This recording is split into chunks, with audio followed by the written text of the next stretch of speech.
So Ghaziabad లో సూర్య చౌహాన్ అని ఒక 17-year-old అబ్బాయిని నీకు మేకను ఎట్లా కట్ చేస్తారు బక్రీద్ చూపిస్తుందా అని చెప్పి సూర్యాని బలిచ్చు. ఇన్సిడెంట్ మీకు తెలుసు, బట్ ఇక్కడ నేను సొల్యూషన్ మాట్లాడడానికి వచ్చిన. కుల్లా మాట ఎవడైతే సెక్యులరిజం లో కళ్ళు మూసుకొని ఉన్నాడో వాడికి చెప్తున్నా, నువ్వు వాడితో ఫ్రెండ్లీగా ఉన్న ప్రాబ్లమే, నువ్వు దానికి అపోజ్ అయిన ప్రాబ్లమ్. సో ఎవడైనా సరే అలర్ట్ ఉండండి. మీ సర్వైవల్ ఇన్స్టింక్ట్, మీ హ్యూమన్ ఇన్స్టింక్ట్స్ ని అలర్ట్ గా పెట్టుకోండి. ఎవరిని నమ్మొద్దు, ఎంత క్లోజ్ ఫ్రెండ్ అయినా నమ్మొద్దు. సూర్య కూడా క్లోజ్ ఫ్రెండ్సే కదా, చంపేశారు కదా.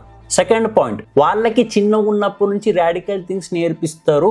మదర్సాలల్లా మౌలాలైనా ముల్లాస్ అయినా వీళ్ళకి రాడికల్ థింగ్స్ నేర్పిస్తారు. వీళ్ళ మైండ్లలో ఇంజెక్ట్ చేస్తారు. మనోడు కాదు వేరే మతం అయితే కథం, నువ్వు వాని మీద క్రూరత్వం చూపెట్టు. బట్ హిందూస్ అంటే అట్లా ఉండదు. అహింస పరమో ధర్మ అంటారు. బట్ ధర్మం కోసం ఫైట్ చేసేటప్పుడు నువ్వు అహింసా మార్గం అయినా సరే చెయ్యాల్సిందే. బట్ వాళ్ళ దాంట్లో ఫస్ట్ రూల్ అహింసనే. సో అప్పుడు గాంధీజీ వల్ల ఎట్లయితే హిందూస్ వెపన్స్ సరెండర్ చేసి డల్ అయిపోయి ఇప్పుడు ఆయుధ పూజ అంటే బండ్లకు పూజలు చేసుకుని ఆయుధ పూజ అనుకుంటారు కదా, కాదు. We need to get our weapons back. ప్రతి ఒక్క ఇంట్లో, ప్రతి ఒక్క హిందూ ఇంట్లో వెపన్స్ పెట్టుకోరు, అవసరం పడతాయి. ఇప్పుడు ఇది ఏం అయింది కదా అని చెప్పి లైట్ తీసుకోవాలి. ఒకటి కాదు, రెండు కాదు, వస్తూనే ఉన్న incidents. So we need to get our weapons back. మన పోర్లకి వెపన్స్ యూజేషన్ నేర్పిర్రి. మన పిల్లల్ని గుడ్డిగా సెక్యులరిజం లో ఫూల్స్ కానివ్వకండి. అండ్ లాస్ట్ ఇంపార్టెంట్ థింగ్, ఈ విషయం మీద యాజ్ యూజువల్ లెఫ్ట్ లిబరల్ మాట్లాడారు. సో మీకోసం ఒక తీయనైన మాట.